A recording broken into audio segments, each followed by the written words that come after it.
사람들은 일반적으로 듣고 싶은 것만 들으려 하고 보고 싶은 것만 보려 하고 알고 싶은 것만 알고자 하는 경향이 있습니다. 그렇지 않습니까? 자신의 관심사가 아니거나 어떤 편견이나 선입관이 있으면 더욱더 남의 얘기를 들으려 하지 않는 것이 우리 인간의 본능이고 본성입니다. 우리는 매일 소식을 듣습니다. 그것이 좋은 소식이든 나쁜 소식이든 기쁜 소식이든 슬픈 소식이든 기분 좋은 소식이든 기분 나쁜 소식이든 우리는 매일매일 소식이라는 것을 듣습니다. 여러분에게는 뭐가 기쁜 소식이고 좋은 소식이고 기분 좋은 소식입니까? 반대로 나쁜 소식, 슬픈 소식, 기분 나쁜 소식은 무엇입니까? 50억 로또의 복권이 당첨되었다. 얼마나 기쁜 소식이겠어요?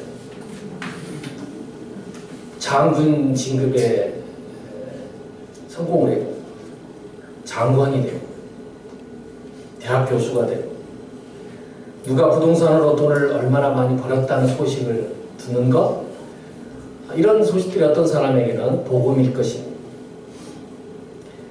그런데 현대를 살아가는 우리는 거의 매일 나쁜 소식, 슬픈 소식을 듣는 데 익숙해져 있습니다. 테러, 자살, 사건, 사고, 소송, 범죄, 죽음, 자연재해, 전염병, 미국의 연방은행의 금리가 인상을 했다는 등, 아무개가 갑질을 했다는 등 온갖 우리가 들었을 때 이런 나쁜 소식, 기분 나쁜 소식, 슬픈 소식이 매일같이 뉴스에 쏟아져 나옵니다. 매일 TV나 신문에 등장하는 소위 한국의 권력자들, 정치 권력자들, 자본 권력자들, 언론 권력자들, 종교 권력자들, 이 사람들은 너무나 거짓말을 천연덕스럽게 잘해서 누가 거짓말을 잘하나 경연대회에 나온 사람 선수들 같아요. 뻔뻔스럽게 눈 하나 깜짝 안 하고 입에 침도 안 바르고 거짓말을 천연덕스럽게 잘합니다.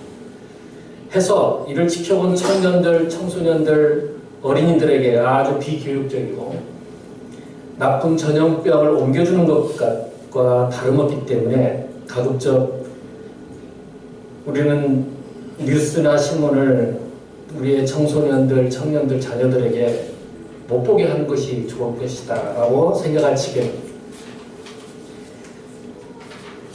2달 전에 돌아가신 우리 송혜천 목사님은 15년 전쯤에 한국 언론들에서 이런 너무 어두운 이야기들, 나쁜 이야기, 나쁜 뉴스들이 팽배해 있는 것을 알고 이 양반은 그 땡스톨, 그러니까 이제 데살로니가전서 5장 18절에 보면은 범사에 감사라는 그런 구절 있잖아요. 그걸 영어로 번역해가지고 땡스톨, 모든 것에 감사라는 신문을 만들었습니다.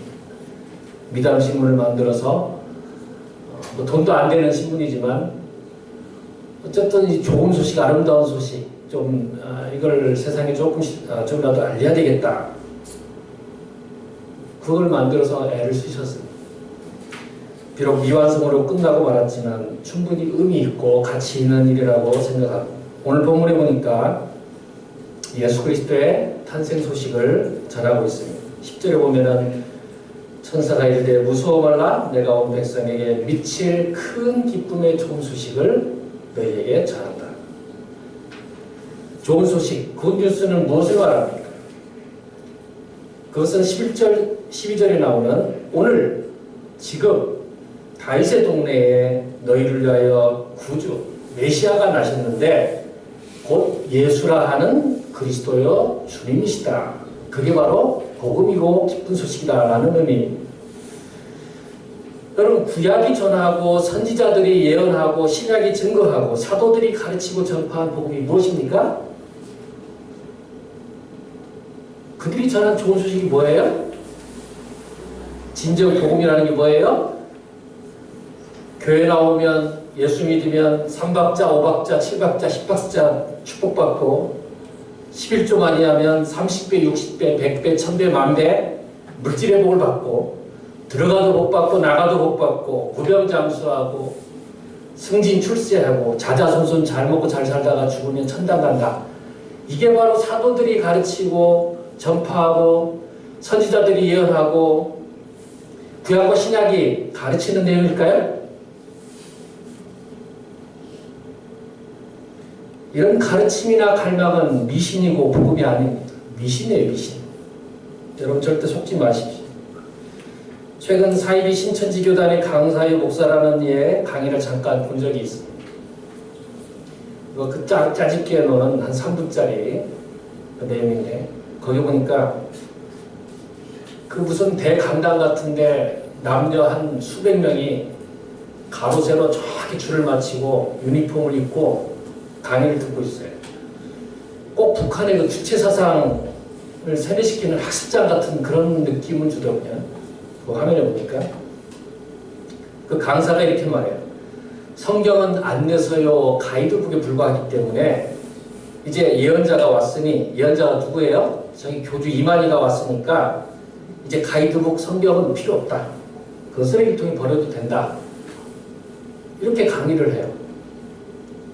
그러면서 성경책을 뭐 쓰레기통에 버리는 신용을 하는 거예요. 거기 수백 명의 사람들은 아멘하고 박수치고 난리 났어요. 요즘 이런 시대에 성경의 가르침이나 정신을 왜곡하고 짜깁기 하고 아전인수식으로 해석해가지고 인간의 본능과 이기심을 부추기고 교만과 탐욕 이것을 부추기고 조장하고 세뇌시키고 이익의 재료로 삼고 혹세무민해서 종교 기득권자들이 종교 장사꾼들이 예수장사 영혼을 도략질하고 돈과 권력의 노예로 삼아 종처럼 노예처럼 부려먹으려는 수작이. 현대인들은 영혼의 문제에 별 관심이 없어 보입니다. 심지어 기독교인들조차. 내세 천국에는 별 관심이 없고 어떻게 하면 이 현실 세계에서 잘 먹고 잘 살 것인가, 누릴 것인가, 많이 소유할 것인가, 이거에만 집착하는 것 같아요. 교회 다닌다는 사람들 대부분이라고 하면 좀 너무 심한 말 같고, 많은 경우에 말은 믿음이 어떻고 뭐 구원이 어떻고 천국이 어떻고 세례가 어떻고 종말이 어떻고 산상수훈이 어떻고 복음이 어떻고 하는데 그들의 삶이나 열매를 보면 전혀 기독교인 같지 않고 신자 같지 않아 보여요. 남이 안 본 데서는 마치 하나님이 안 계시거나 죽은 분인 것처럼 살아갑니다. 거짓말을 밥 먹듯이 하고 회개할 줄도 모르고 사기를 치고 뇌물 잘 받는 것을 뭐 지혜로운 처세술 정도쯤으로 생각하고 갑질로로 타기를 좋아하고 소송하는 것을 무슨 사명이나 은사 받은 것처럼 여기는지 소송과 고소로 먹고 사는 그런 사람도 많습니다. 자칭 기독교인이고 목사라는 사람들이 그렇게 소송으로 고소로 날마다 먹고 사는 그런 사람이 있어요. 제가 그런 사람을 꽤 여러 알고 있어요. 이런 자들은 그가 목사든 장로든 집사든 그 누구든 복음이 뭔지를 모르고 복음을 믿지 않는 자들임에 틀림이 없다고 봅니다. 예수님께서 정확히 12월 25일 곧 오늘 태어나신 것도 아니고 크리스마스의 유래에 대해서 이런저런 말들이 많은 것도 사실입니다. 그럼에도 불구하고 오랜 기간 동안 서양에서 동양에서 기독교의 중요 절기로 즐기고 기념해온 것을 부인하고 싶지 않고 10분 인정한다고 하더라도 현대사회의 성탄절 크리스마스는 예수 그리스도와는 아무런 상관이 없는 날, 인간이 즐기기 위한 날, 상업적이고 쾌락적인 날로 갈수록 변질되어 가고 있음은 부인할 수 없는 현실입니다. 사실 신약성경에 보면 눈을 씻고 찾아봐도 예수 그리스도의 탄생일을 기념하여 기억하라 라는 말씀은 성경 어디에도 없습니다. 오히려 성경은 예수님의 죽으심과 부활을 기억하고 기념하라라고 강조하고 있어요. 예수님의 탄생은 곧 예수 그리스도의 오심은 결국 죽기 위해서 십자가에서 고난받고 죽으시고 부활하시기 위해서 오셨기 때문에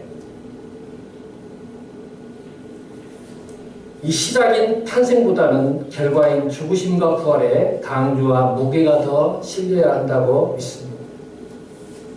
복음, 곧 기쁜 소식은 예수님이 이 세상에 오셨는데 그분이 어떤 분이냐 하면 그분은 우리의 주님, 주라는 의미는 통치자, 주권자, 주인이라는 뜻입니다. 예수님 우리의 주로 고백한다는 말은 예수님이 내 삶의 주인, 통치자 또는 주권자라는 그런 고백과 같습니다. 예수님이 이 세상에 오셨는데 그 예수님은 누구냐면 주님이시고 또한 두 번째로는 그리스도다. 그리스도라는 의미는 기름 부음을 받았다라는 뜻인데 곧 예수님은 나의 왕이요 선지자요 제사장이다라는 고백입니다. 또 하나 뭐예요? 그분은 누구예요? 메시아다. 메시아라는 말은 구원자, 구세주라는 뜻입니다. 그러니까 오늘 이 성탄절에 오신 예수 그리스도의 풀네임, 예? 온전한 이름 누구예요? 온전한 이름 뭐예요? 주 예수 그리스도. 그러니까 우리가 기도할 때, 또 뭐 찬양할 때, 예? 뭐 글을 쓸 때 가급적이면 풀네임을 쓰는 게 좋아요. 미국 사람들은 뭐 이렇게 약칭으로 성만 부르고 이름만 부르고 우리도 뭐 성까지 부르진 않지만 이 한자 한자에 의미심장한 그런 의미가 담겨 있습니다. 주 예수 그리스도. 그분이 곧 복음이고 좋은 소식이다. 기쁜 소식이다. 큰 기쁨의 좋은 소식이다라는 뜻입니다. 헤롯이 가이사가 주 구세주 그리스도가 아니고 예수가 주 구세주 그리스도다. 박정희가 김일성이가 구세주 그리스도가 아니라 예수가 주 그리스도 메시아다. 조용기가 무슨 문선명이 정명석이가 이만희가 박옥수가 구세주가 아니고 그들이 주가 아니고 그들이 그리스도가 아니고 누가요? 예수가. 예수님이 우리의 주님이 되시고 그리스도가 되시고 메시아가 되십니다. 복음의 내용이 너무 쉽죠? 너무 쉬운데 우리가 이걸 잘 알지 못해요. 그리고 그저 그냥 생각나는 대로 그냥 무감각하게 그냥 우리가 이야기하고 별 생각 없이 살아가요. 이런 한낱 인간에 불과한 사람들한테 갖다가 돈을 갖다 바치고 성을 갖다 바치고 생명을 어리석게 갖다 바치는 게 또 인간이라는 존재예요. 인간은 하나님을 모르고 예수 그리스도를 모르면 반드시 금송아지를 만들어 놓고 숭배하게 되어 있습니다. 반드시. 하나님 대신에 무언가를 대체물을 가져다 놓고 그다 빌고 기도하고 복 달라고 구하고 숭배하게 되어 있어요. 그게 인간이라는 존재예요. 지금도 저쪽에 지방에 가면은 예? 박정희 대통령을 반신반인, 그러니까 반절은 신이고 반절은 사람이다. 그렇게 믿는 어리석은 군중들이 많이 있어요. 우리는 이 기쁨의 큰 구원의 소식을 알지 못하는 이웃들에게 전파해야 될 사명과 책임이 있습니다. 특권이에요. 무엇을 전해요? 예수님이 나의 주님 그리스도 구세주라는 사실을 전해야지. 예? 예수님이 되면 교회 나오면 복받고 병낫고 성공하고 부자되고 장수한다는 이런 번영복음, 성공의 복음, 비즈니스 복음을 전하면 안 된다는 것입니다. 그런 거 믿고 교회 나왔는데 만약에 투자가 안 되고 암에 걸리고 성공이나 출세를 못하면 어쩔 것이에요? 그거 기대하고 교회 나오고 잘못 전했기 때문에 종교 사기 당했다고 생각할 거 아닙니까? 예? 제대로 전하지 않아가지고 예수님이 나의 구세주, 메시아, 그리스도, 주님이라는 것을 가르치고 그것을 전파하고 그렇게 해서 교회 나오게 하고 신앙을 갖게 해야지. 엉뚱하게 뭐 이상한 거 갖다가 사이비 복음 갖다가 전하고 속이고 그러면 되겠어요? 그것은 마치 예수님을 하나님을 사기꾼으로 종교 장사꾼으로 인식하고 믿게 만들 위험성이 있습니다. 복음을 복음되게 전하고 교회를 교회되게 해야 되지 않겠습니까? 이 천박한 자본주의와 상업주의, 세속적 성공주의의 복음을 팔아치우고 그러고 해서 마지막 하나님 심판대 앞에서 그 죄값을 어찌하려는지 모르겠어요. 여러분은 성탄절을 어떻게 이해하고 있고 크리스마스 하면 떠오르는 것이 무엇입니까? 무엇이 떠오릅니까? 추리? 산타클로스? 캐롤? 선물? 크리스마스 성탄절 요리? 성탄 카드? 동방박사? 뭐 대목철? 휴가? 새벽송? 문학의 밤? 뭐 갖가지 단어들이 떠오를 것입니다. 요즘 청년들은 뭐 새벽송이 문학의 밤이 뭔지 뭐 처음 들어보는 단어일 수도 있겠지만 그런 게 있었어요. 옛날에. 사탄은 현대 기독교와 교회에서 성탄절에 예수가 우리의 구세주요 주님이시오 그리스도로 오시라는 것을 잊어버리게 만들고 그냥 가볍게 먹고 마시고 즐기고 오락이나 유흥의 소풍 정도로 블랙 프라이데이 같은 그런 상품 판매의 증가를 가져다 주는 것에만 집중하도록 하는데 대성공을 거둔 것 같아요. 북미 지역을 봐도 유럽을 봐도 아시아를 봐도 오늘 아침에 호주에 사는 친구한테 카톡이 왔어요. 성탄절 거기는 겨울이었기 때문에 늘 뭐 여름에 성탄절을 맞이하는데 성탄절 되면 가게문 다 닫고 사람들이 길에 안 나오고 다 가족들과 집에서 함께 보내는 모여서 성탄을 파티를 하는데 뭐 좀 그 선진국 사람들은 뭐 무슨 저기를 잡고 예? 뭘 잡나요 이거? 예? 치킨 말고 칠면조를 잡아서 요리를 즐기고 과연 현대 기독교의 안에서 이런 복음의 기쁜 소식, 복음의 이런 본질을 기억하면서 묵상하면서 성탄절을 보내는 사람들이 얼마나 될까 그런 생각을 해봅니다. 제가 20년 전에 책 한 권을 읽었습니다. 근데 이 책이 지금 품절돼가지고 없어요. 제가 서점에 알아보니까 절판돼가지고 나오질 않아요. 제가 딱 한 권인데 이 책 저자가 누구냐면 저 신대원 총신 신대원 2년 후배인데 전도사님이었는데 26살에 자취하다가 연탄가스로 세상을 떠났어요. 연탄가스에 중독이 돼서. 근데 이분이 26살인가? 근데 이 형제가 죽고 난 다음에 이게 일기 형식으로 써놓은 글들이 발견됐는데 그게 묶여서 나온 책이 바로 이 책이에요. 영혼 사랑할 시간밖에 없습니다.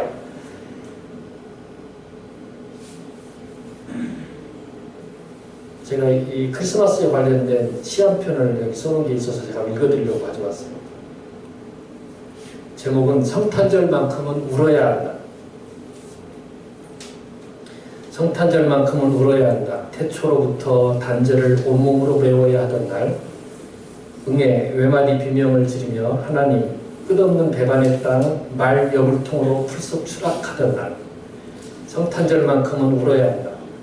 작은 소나기 십자가 하나 꼭 쥐고 눈을 뜨던 날 가슴 깊이 피멍 하나 감추고 숨을 쉬던 날 군중의 저주와 외면이 눈에 서려 목이 타붙고 가슴이 타붙던 날 성탄절만큼은 울어야 한다.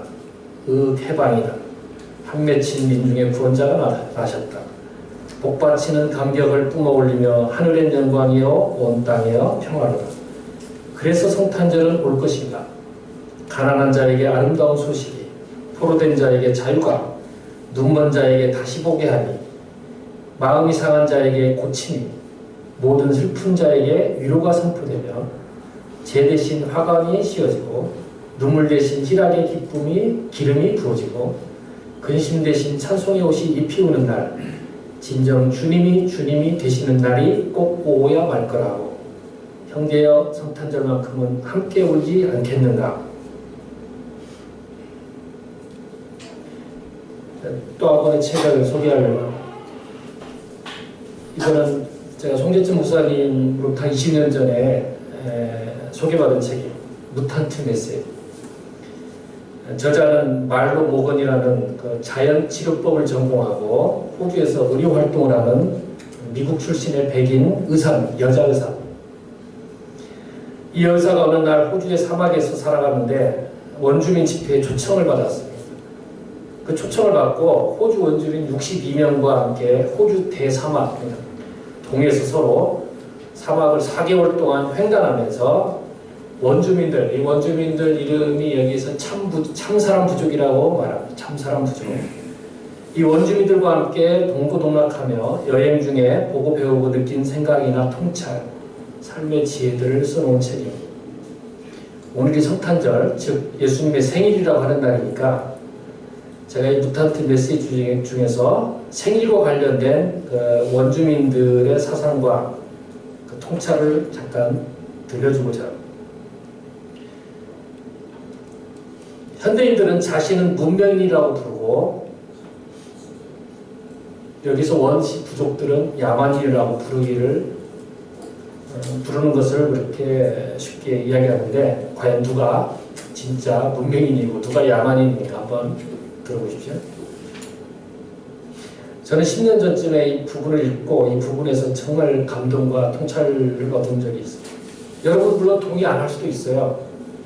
여러분들도 이렇게 하라는 것도 아니고요. 한번 본질을 한번 생각해 보자는 것입니다. 성탄의 본질, 복음의 본질, 교회의 본질, 믿음의 본질, 성공의 본질, 행복의 본질, 생일의 본질이 뭔가?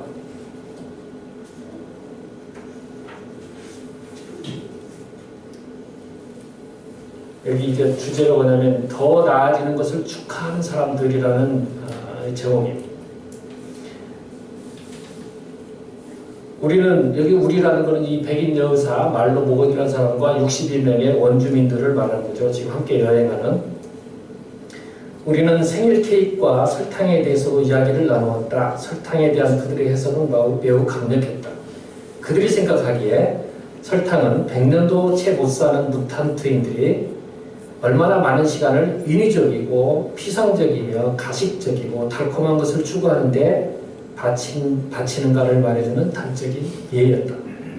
그 결과 평생을 사는 동안 우리가 누구며 우리의 영원한 본질이 무엇인가를 발견하는데 실제로 쓰는 시간은 너무도 적다는 것이었다. 내가 생일 파티에 대해서 이야기하자. 여기 내가 의사죠. 내가 생일 파티에 대해서 이야기하자. 그들은 열심히 귀를 기울였다. 나는 케이크와 축하 노래, 생일 선물 등을 설명하고 나이를 한 살 더 먹으면 케이크 꽂는 양초의 수도 하나 더 늘어난다고 이야기했다. 그들이 물었다. 그들이 누구예요? 원주민들이 지금 여자 의사에게 물었다는 거죠. 왜 그렇게 하죠? 왜 생일이 되면은 한 살 나이를 더 먹으면 양초를 하나씩 더 꽂죠? 축하란 무엇인가 특별한 일이 있을 때 하는 건데 나이를 먹는 것이 무슨 특별한 일이라도 된다는 말인가요? 나이를 먹는 데는 아무런 노력도 들지 않아요. 나이는 그냥 저절로 먹는 겁니다. 원주민이 이 여자 의사한테 이렇게 대답을 했다는 거예요. 내가 물었다. 나이를 먹는 걸 축하하지 않는다면 당신들은 무엇을 축하하죠? 그러자 그들이 대답했다. 나아지는 걸 축하합니다. 나아지는 것. 성숙해지는 것, 발전하는 것을 우리는 축하합니다. 작년보다 올해 더 훌륭하고 지혜로운 사람이 되었으면 그걸 축하하는 겁니다. 하지만 그건 자기 자신만이 알 수 있습니다. 따라서 파티를 열어야 할 때가 언제인가를 말할 수 있는 사람은 자기 자신뿐이지요.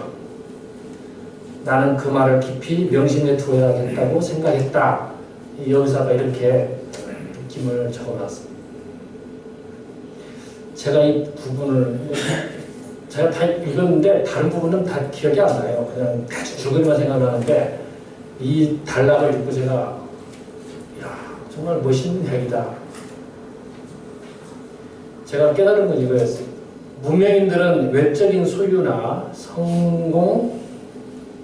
외적인 소유를 성공, 성장, 성숙이라고 부르고 이해하고 믿는 반면에 우리가 야만인이라고 부르는 이 내적인 충만, 내적인 충만을 존재를 성숙, 성장, 진보라고 이해하고 믿고 있구나. 여러분 한번 편견과 고정관념을 버리고 정직하게 한번 생각해 보십시오. 사이비 종교는 말할 것도 없고 소위 고등종교라고 일컫는 한국 기독교, 한국 불교, 한국 천주교를 한번 생각해 보세요. 편견, 고정관념 내려놓고 돈과 권력과 명예, 쾌락에 환장한 천박한 종교인들을 한번 보세요. 특히 종교 지도자라고 유세 떨고 거들먹거리는 사람들을 한번 보세요. 누가 진정 문명인이고 누가 진짜 야만인인가? 누구의 영성이 진짜 영성이고 누구의 영성이 싸구려 천박한 영성인가 한번 정직하게 한번 우리 자신과 우리 주변을 둘러보자는 겁니다. 여러분 내부자들이라는 영화 보셨어요? 제가 한 2달 전에 우리 백 목사님하고 저희 인천에서 이 영화를 봤습니다. 내부자들. 청소년 관람 불가 영화니까 청소년을 보지 마세요. 여기 청소년 없군요. 청소년을 보지 마세요. 소위 대한민국을 움직이고 좌지우지하고 들었다 놨다 한다는 권력자들.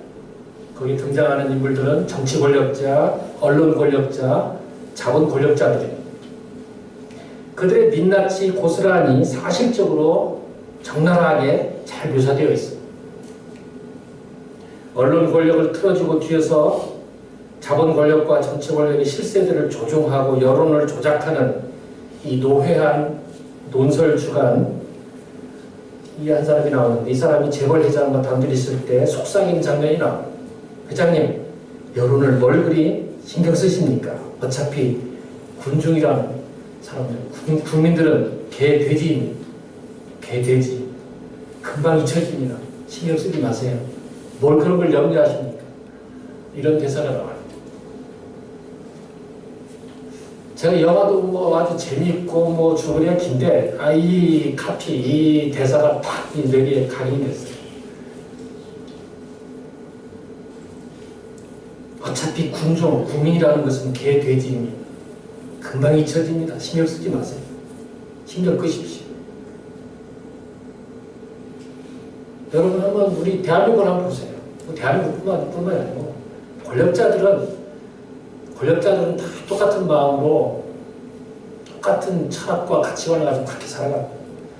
이게 소위 정치, 언론, 자본, 종교 권력자들이 일반 국민들과 신도들을 대하는 정확한 관점이에요.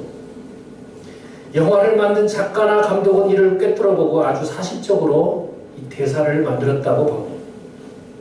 몇 년 전 모 재벌 회장 아들이 선거운동 중에 국민이 미개해서라는 표현 때문에 했다고 해서 무슨 일이 일어났는지 여러분 잘 아시죠? 여기 사랑교회 오 무슨 목사는 미국 한인교회 설교 시간에 그 미개인 발언을 했던 그 젊은이의 말을 두둔했다가 많은 비난을 욕을 얻어먹었어요. 할 말 했다고, 옳은 말 했다고, 그걸 두둔했다가 욕을 엄청 먹었죠.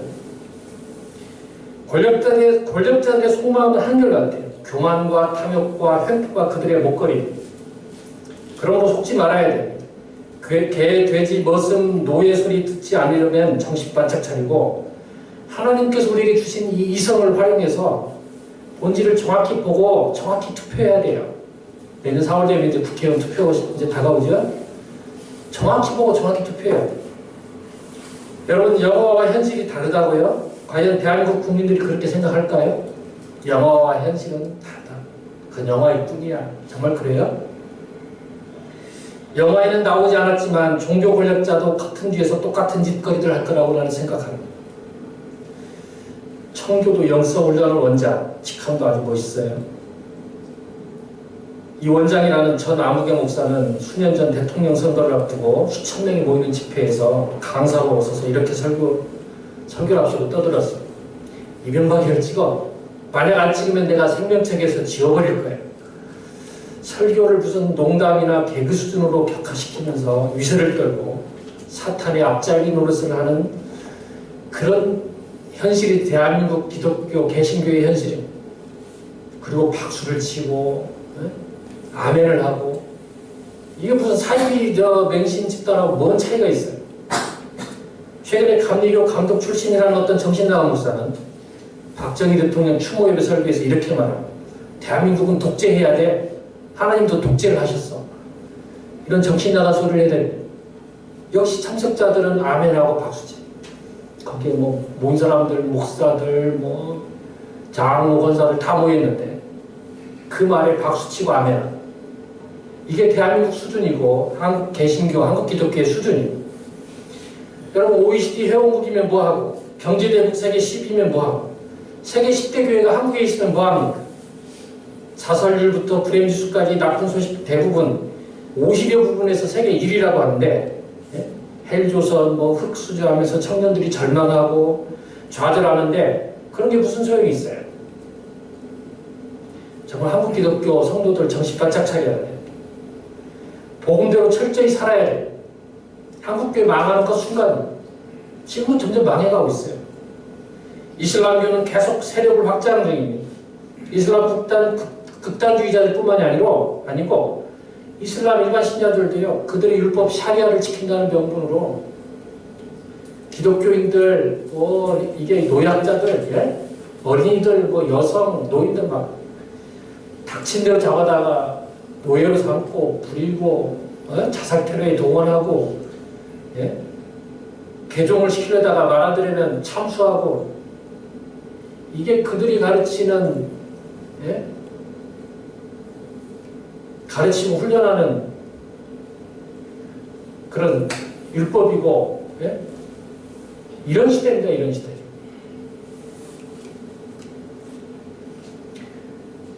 예수님은 평화의 왕으로 오셨습니다. 지금 세계는 만인에 대한 만인의 투쟁의 관계를 잘 보여주고 있습니다. 국가와 국가, 종교와 종교, 정당과 정당, 기업과 기업, 대기업과 중소기업, 경영자와 노조, 지역과 지역, 이념과 이념, 젊은이와 노인, 예? 도시와 농촌, 이 얼마나 이게 갈등과 분열, 이게 얼마나 이게 심각합니까, 지금? 투쟁과 갈등은 끝이 없고 계속 확산되어 갑니다. 국가와 정치는 왜 존재합니까? 투쟁과 갈등을 중지하고 설득하고 화해를 시켜야 하는데 오히려 자신의 기득권과 이익을 위해서 분열을 조장하고 싸움을 시키고 이간질시키고 사단의 앞잡이 노릇, 사단 노릇을 하고 있습니다. 저 요즘 정치인들, TV 나온 정치인들 보면 사탄 마귀 같아. 나라가 망하든 말든 국민은 힘들다고 하는데 힘들다고 자살하든 말든 자기 밥그릇 지키는 게 혈안이에요. 종교 지도자들도 마찬가지예요. 기독교가 망하든 말든 교회가 문을 닫든 말든 대적교회 목회자들이 굶주림대로 잠자리에 들든 말든 일부 재벌 목사들은 안중에도 없어요. 그저 자기 감투나 자기 자식 새끼들 밥그릇이나 챙기고, 예? 전별금이나 퇴직금 수십억씩 개걸스럽게 챙기고, 이게 대한민국 개신교의 수준이에요. 저는 요즘 이런 기도하고, 하나님 언제까지 저런 탐욕스럽고 교만하고 파렴치한 목사들, 정치, 종교 권력자들을 지켜보고만 계실 겁니다. 그만 참으시고 한번 좀 불변함을 한번 내려주십시오. 저 이렇게 기도하고. 예수님은 분명 평화의 왕으로 이 세상에 오셨고 평화를 가르치셨고 평화를 보이셨습니다. 하나님의 평화를 몸으로 보여주시기 위해서 그분은 말씀에 순종하셨고 종으로서의 섬김을 보여주셨고 종국에는 십자가의 죽으심으로써 진정한 하나님의 평화가 무엇인지 온몸으로 보여주셨습니다. 이를 통해서 로마 제국의 평화가 거짓 평화고 인위적이고 조작된 평화이며 위장된 평화임을 여실히 드러내셨습니다. 예수님은 산상복음에서 마태복음 9장에서 5장 9절에서 평화를 이루는 사람이 복이 있다. 그들이 하나님의 자녀라고 불리울 것이다. 이렇게 가르치셨습니다. 기독교인은 어디에서나 피스메이커, 평화를 만드는 사람이 되어야 합니다. 국회나 정부에 들어가서도 마찬가지입니다. 법원, 대학, 군대, 경찰, 병원, 회사, 노조, 가정, 교회 어디든 마찬가지입니다. 평화를 만드는 사람들.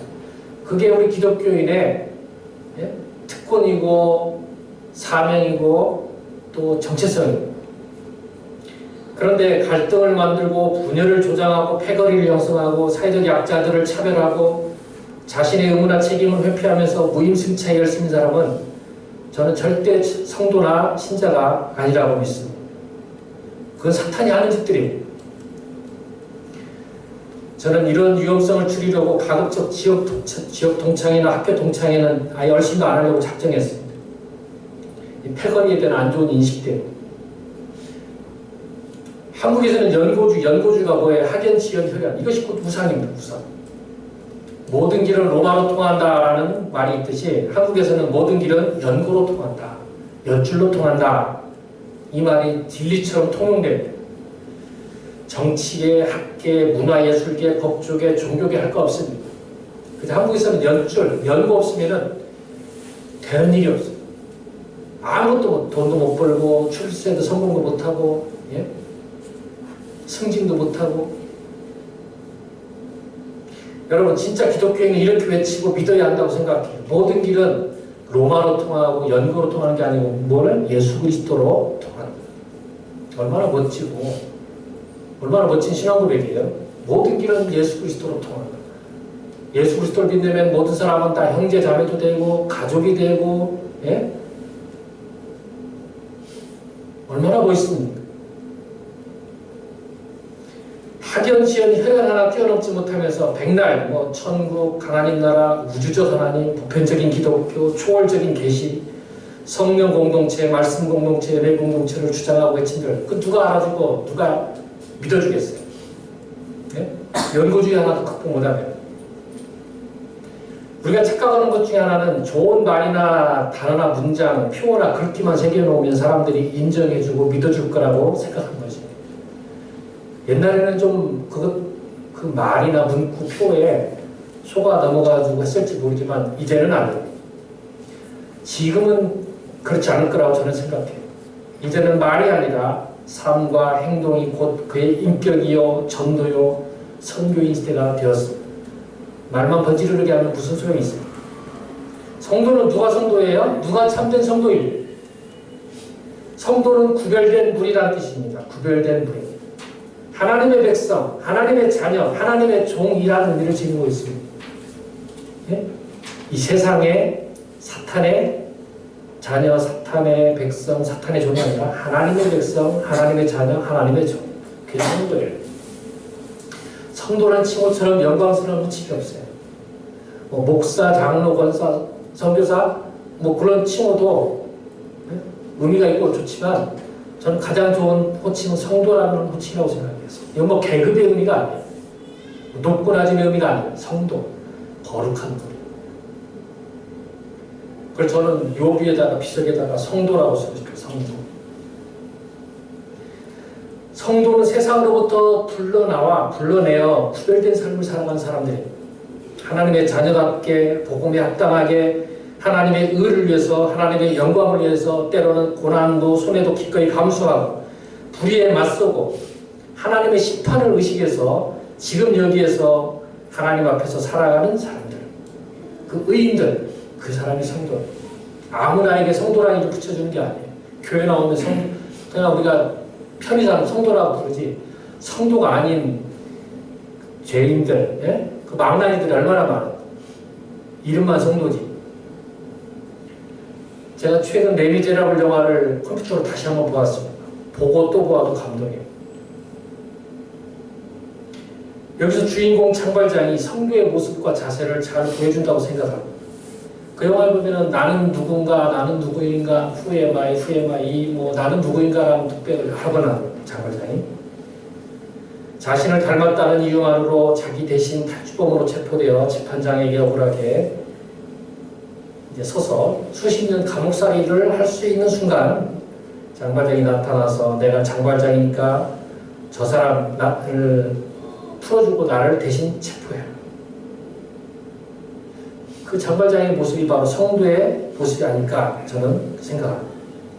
그런 장발장도 할 때 잠깐 고민을 할 때가 있었어요. 갈등할 때가 있었어요.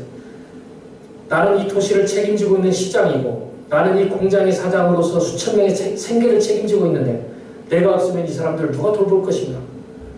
내가 잠깐 눈만 딱 감아버리면 아무도 모를 텐데 내가 왜 양심선언을 해야 하지? 지금까지 아무 문제 없이 잘해왔고 성실하게 잘 살아왔는데 내가 왜 나서가지고 양심선언을 해야지? 잠깐 고민하는 장면이 나와요. 그런데 바로 장발장이 이렇게 말하죠. 아니지.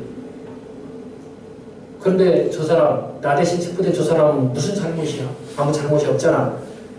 나는 이제 하나님 앞에서 새 사람이 되었다고 고백했잖아. 다시 예전의 모습으로 돌아갈 수는 없지. 나는 이제 거듭난 장발장이니까. 이러면서 법원에 재판장에 담대하게 나가. 여러분, 성도는 때로 손해를 보고 불이익을 당하고 누명을 얻고 고난을 당하더라도 하나님 앞에서 신앙 양심을 지키는 사람이에요. 우리가 잘 아는 주기철 목사님, 손양호 목사님, 장기배 장로님 이런 분들이 그렇게 살았어요. 그래서 지금까지도 많은 존경과 추앙을 받는 거 아니겠습니까? 사도행전 23장 1절에 보면 사도 바울이 이렇게 말합니다. 형제들아, 나는 오늘날까지 항상 양심을 따라 하나님을 섬겼노라. 짧은 한 문장이지만 굉장히 중요한 의미가 있습니다. 형제들아, 나는 오늘날까지, 그러니까 언제부터요? 제가 볼 때는 이 담에색 체험한 그 순간부터 지금까지 라는 의미라고 저는 생각합니다. 담에색 체험에서 회심한 때부터 오늘날까지, 이제 죽음을 얼마 앞두고 있는 오늘날까지 항상 범사에 모든 일에 상황윤리에 흔들리지 않고 항상 그 다음에 양심을 따라 하나님 앞에서 누구를 섬겼어요? 하나님을 섬겼노라. 양심을 따라 하나님을 섬겼노라. 돈과 권력과 인기를 섬기지 않고 하나님을 섬겼노라. 그 24장 16절 바로 뒷장에도 이런 말씀이 나와요. 이것을 인하여 나도 하나님과 사람 앞에서 항상 양심에 거리낌이 없기를 힘쓰노라. 사도 바울의 고백입니다. 하나님 앞과 사람 앞에서 항상 양심에 거리낌이 없기를 힘쓰노라. 싸구려 양심이 아닙니다. 신앙 양심. 하나님 앞에서 불꽃같이 감찰하시는 하나님 앞에서 그는 신앙 양심을 따라 거리낌이 없기를 힘썼다라고. 힘썼노라가 아니라 힘쓰노라. 지금도 힘쓰노라. 지금도 힘쓰고 있다. 여러분, 성도는 사건을 목격한 사람, 예수 그리스도의 탄생, 사역, 기적, 고난, 부활을 목격한 사람입니다. 목격자들은 본 것을 그대로 말하면 그만이에요. 사실을 사실대로만 증명하면 돼요. 과장하고 허풍 떨고 잘 포장해서 거짓으로 전달하고 증언할 필요가 전혀 없습니다. 그냥 있는 그대로 본 대로 들은 대로 가감없이 전달하고 증언하면 되는 것입니다. 복음을 세련되게 적당히 합성 첨가물도 넣고 설탕도 넣고 향신료도 넣고 해서 전하는 복음은 가짜. 그건 다른 복음이에요. 있는 그대로. 성경에서 본 대로 읽은 대로 깨달은 대로 전하면 돼요. 좀 거칠어도 맛이 없어도 성경에 있는 대로 전달해야 설교자든 성도도 마찬가지예요. 이제 마지막 두 장의 사진 이제 보여드리고 설교를 마치려고 해요. 여기 한번 이 사진 보십시오. 제가 한 25년 전에 어느 책에서 caption한 사진입니다. 이 사진은 중동의 어느 가난한 나라의 소년이 국제 구호단체로부터 신발 한 켤레를 선물 받고 만족하면서 웃는 사진입니다. 저 이제 낡은 운동화 대신에 새로운 신발 하나 딱 부둥지 않고 저 얼굴 한 표정 한번 보세요. 천국이 저 얼굴에 있습니다. 평화가 저 얼굴에 있습니다. 더 이상 저 소년에게는 다른 아무 필요 없어요. 예? 저거 하나면은 가장 큰 선물이고, 더 이상 이렇게 바라는 것이 없는 표정이에요. 두 번째 한번 사진 한번 볼까요? 이 사진은 유럽의 어느 나라에서 테러가 일어났는지 경찰이 급히 출동하는데 마침 집을 나서던 주부가 문을 열고 나서다 깜짝 놀라면서 불안해하는 그런 사진입니다. 현대사회 유럽, 미국, 어디 아시아 할 것 없이 이 사진이 현대 이 사회, 이 문명 사회에 자본주의 사회를 상징적으로 보여주는 게 아닌가 그런 생각을 제가 해봤습니다. 불안한 현대인들 어디서 테러나 일어날까? 암에 걸릴까? 또 뭐 안 좋은 소식이 또 들려올까? 예? 현재가 불안하고 미래가 불안해요. 뭐 먹고 살기 노후 대책 하나도 준비 안 했는데 내가 아프면 누가 나 돌봐주지, 누가 책임져주지, 국가가 책임져 줄 것인가? 불신, 불안, 염려, 근심, 예? 가득 쩔어 있어요. 그러니까 행복이 없어요. 대한민국의 뭐 행복 지수가 거의 뭐 130개 국가 중에서 뭐 120몇 개 꼴찌죠, 꼴찌. 우리가 뭐 소유한 게 없어서 그럽니까? 자동차 있고 집 있고 뭐 때문에 어디 가서 분위기 있는 카페 가서 커피 마시고, 예? 영화도 보고 뭐 해외여행도 나가고 제주도도 가고 하잖아요. 우리 조선시대에 비하면 다 왕처럼 살잖아요. 임금님처럼. 예? 원하는 데 어디든 갈 수 있고. 근데 이 소녀는 운동화 켤레에, 예? 세상 모든 걸 다 가진 것처럼 저렇게, 예? 평화롭게 웃고 만족해하는데 우리 현대인들은, 여러분 기독교인들이 교회 다니면서요, 예? 목사든 장로든 뭐 집사 마찬가지예요. 이런 거 안 보이고 백날 뭐 설교하고 뭐 전도하고 뭐 전도 다 소용없어요. 뭐 그저 전한 사람 얼굴에 뭐 지옥이 있는데요. 여기 욕심이야 탐욕이 가득 차 있고 불안 염려가 팽배해 있는데 그 사람이 뭐 설교하고 뭐 전도 준다고 누가 믿겠어요? 예? 안 그래요? 그 사람 옆에 가면 하나님 나라가 느껴져야 경험되고 냄새가 나고, 예? 나도 저 사람처럼 되고 싶다, 살고 싶다, 믿고 싶다, 행복해지고 싶다, 이런 그런 이게 확신이 생기고 소망이 생겨야지. 아까 다음 사례처럼 불안해. 내일 불안하고 1년 후가 불안하고 미래가 불안하고. 이거 무슨 차이일 것 같아요? 무슨 차이? 복음에 대한 확신, 내 소속감에 대한 확신, 하나 예수님이 어떤 분인가에 대한 이해, 확신, 그 믿음이 없어서 그래요. 그냥 뭐 태풍에 부는 바람에 뭐 이리저리 흔들리는 배처럼 우리가 심지를 굳게 하고 믿음을 바로 세워야 돼요. 복음을 바로 이해하고 복음을 철저히 믿고 복음대로 살고 복음을 가르치고 전해야 돼요. 그래야 성탄의 의미가 있는 거죠. 오늘 성탄을 맞이하는 게 과연 복음은 무엇이고 예수 그리스도는 누구이고 평화는 무엇이고 교회는 기독교 신앙은 무슨 의미인지 오늘 하루 잠깐이 아니라 두고두고 생각해 볼 일이.